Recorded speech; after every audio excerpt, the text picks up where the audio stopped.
Drink beer, it's good for you. Hello and welcome to the video. The release date is finally here and I can now start sharing information about these two new Grainfather brewing systems. Within this first video I'll be comparing the new Grainfather G40 and S40 to the old faithful G30 brewing system, which is not being phased out by Grainfather and is still part of their range. Within this comparison I'll be looking at the vital aspects of each system. This video, like all of my content, is proudly unsponsored and will soon be followed up by G40 and S40 specific videos that will give a much more detailed account of each. My aim with this particular video is to provide you, the viewer, with all the core facts and details so that you can understand what each of these is offering by comparison. So let's get to it. Here's a real side-by-side look at each of these. Shown on screen are the dimensions for each. You will note that the two new systems are just that bit larger in volume compared to the G30, but this does not make them much taller at all, just wider, which keeps them at a height that makes them easy to use. You can also see that Grainfather has kept the top mounted controllers to assist further with ease of use. Each of these three systems has a main body construction of quality 304 stainless steel, but it is important to note that the G40 has a more robust feel to it due to it having a thicker gauge of stainless steel with its body and also within its grain basket. The G30 is 30 litres in overall volume and is capable of brews from 10 to 25 litres by standard. However, both of the new units are 46 litres in overall volume and are both suitable for brews within 10 to 40 litres by standard. So essentially both of the new Grainfather units are offering greater flexibility of output volume. This 40 litre sizing is plenty enough to fill two standard size 19 litre Cornelius kegs, and I should think this will be part of their appeal to a lot of people, but let's delve further. Let's now look at grain capacity. Each of these three systems uses grain baskets to carry your grain bill and clearly have some big differences in size even between the two new 46 litre systems. So let's now look at each one with more detail. Grainfather rated the G30 to have a maximum grain capacity of 9 kilos, but frankly this amount will result in a very reduced efficiency and is as such the most you can fit in the grain basket rather than being a realistic total.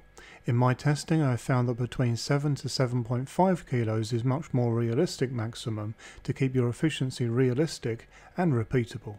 The minimum grain bill is 4 kilos by standard, but this can be lowered by purchasing and using the Grainfather micro pipework, which is suited to grain bills as low as 2 kilos. The G40 has a rated maximum grain capacity of 13 kilos or 29 pounds. I suspect that this is a similar rating type to the G30s, as such I would expect the realistic maximum amount for brewing to be lower.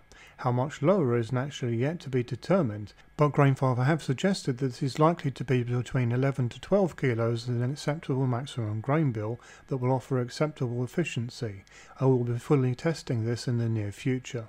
The minimum grain bill size is stated as 3 kilos, which is 7 pounds. Grainfather advised me that this figure is based on efficiency and the tuning of the PID algorithm featured on the controller. So you could brew lower amounts, but the accuracy of the mash temperature and efficiency may be affected. One very key area of change from the G30 to the G40 is the fact that there is now no overflow pipework. The overflow is now managed by the basket, which I have to say is something I have been expecting for some time in modern day brewing systems. This is managed by the perforation holes within the basket, which are vertical down 4 areas of the basket as shown on screen now, and there is also a further area of these down low on the basket covering the perimeter. This will certainly make the setup and use easier, but more importantly it allows for an easier management of efficiency because the setup will always be the same, which is a known flaw in the pipework style method. Another change is that by standard the G40 is not supplied with a top plate. A top plate is only offered optionally for use when brewing high ABV brews, and with the G40 this has been found by Grainfather to not affect the efficiency of the mash. On this basis the top plate is offered for use within high ABV brews to help keep the extra grain within the basket when malt levels are especially high. You will also note these extended brackets on the exterior of the basket. Firstly, this is a new and improved system for securing the basket on top of the brewing system for sparging. These extended brackets are also used to divert the wort into the kettle when the basket is lifted due to the vertical perforations. The S40 has a rated maximum grain capacity of 10 kilos, and I suspect that this is also how much you can fit into the basket rather than an efficient level, again something to test. This basket has a minimum rated capacity of 5 kilos, which seems higher than expected, but I suspect this is also given with efficiency in mind. Like with the G40, there is an absence of overflow pipework as well as any real need for a top plate, so one is not included. So as such, I believe that giving a lower grain bill some stirring would be an easy way to increase efficiency back up, and naturally because there is no top plate this would be fast and easy to do. But let's see.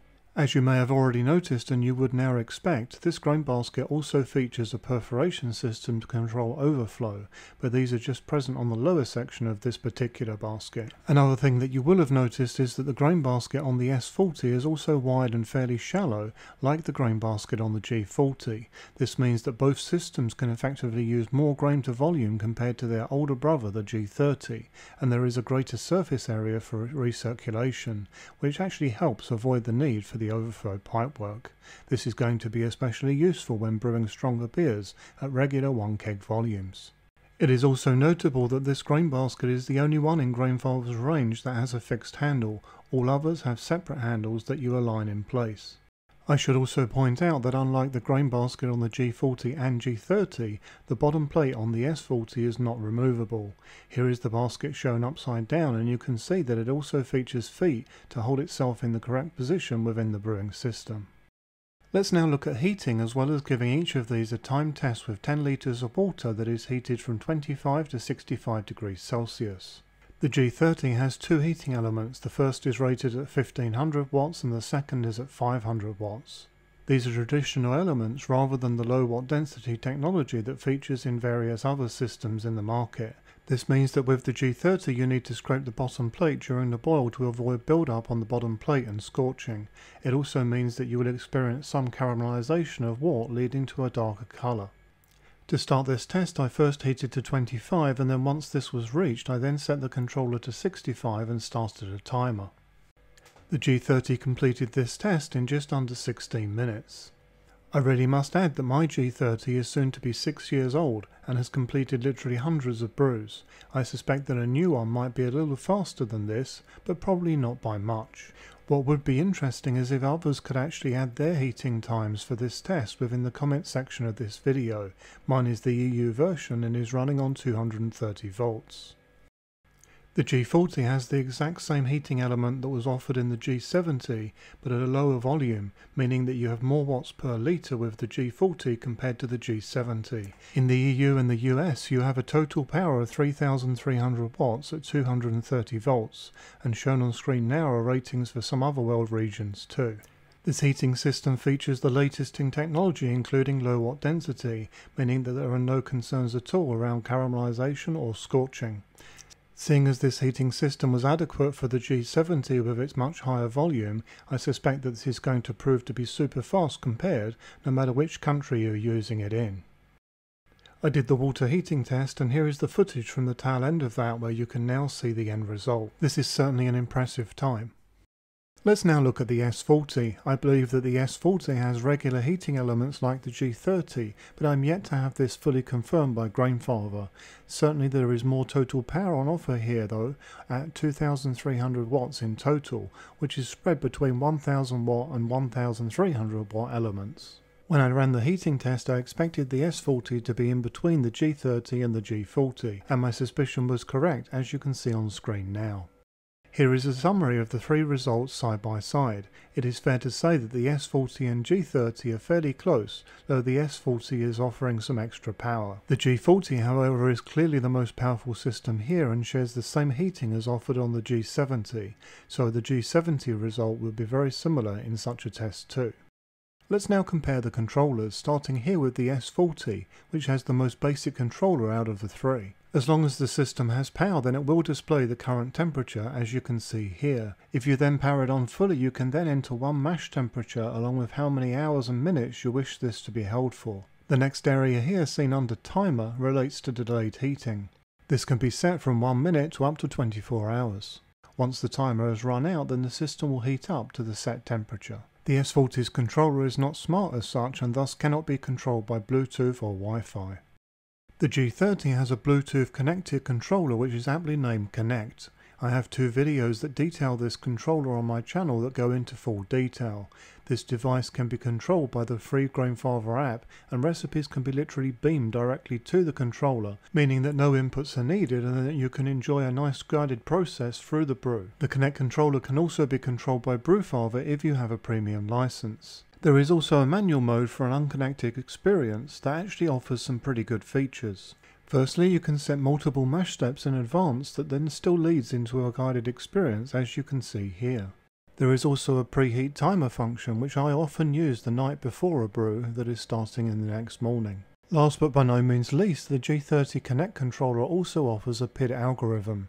This controls the level of heating to ensure that mash step temperatures are not overshot. The G40 controller is the same Wi-Fi controller featured on the G70, and this is certainly much improved compared to the G30 controller. Being Wi-Fi, it can also be updated. You can see that I have an update available from this video footage. This is conveniently located above the current temperature, so in a place where you will notice it. This smart controller offers all of the same recipe and PID algorithm features found on the G30 Connect controller, but in a much more streamlined box that also has colour and overall a much more up-to-date feel. There is also manual mode for those that want it, plus a greatly improved and more feature-rich settings menu system where you can set everything up to your choosing. Especially useful is the ability to calibrate temperature and set your boil temperature level. You can also update the controller directly from the controller itself. Lastly, let's now look at cooling. Supplied with both the G30 and G40 is Grainfather's very well known and mostly respected counterflow chiller. Counterflow chillers are fast at cooling and work by cooling small parts of your wort, and whilst you are cooling you are also transferring directly into your fermentation vessel. The downside of this comes when you want to cool the whole wort down for whirlpool hops at lower than boiling temperatures. You will then really need an immersion chiller.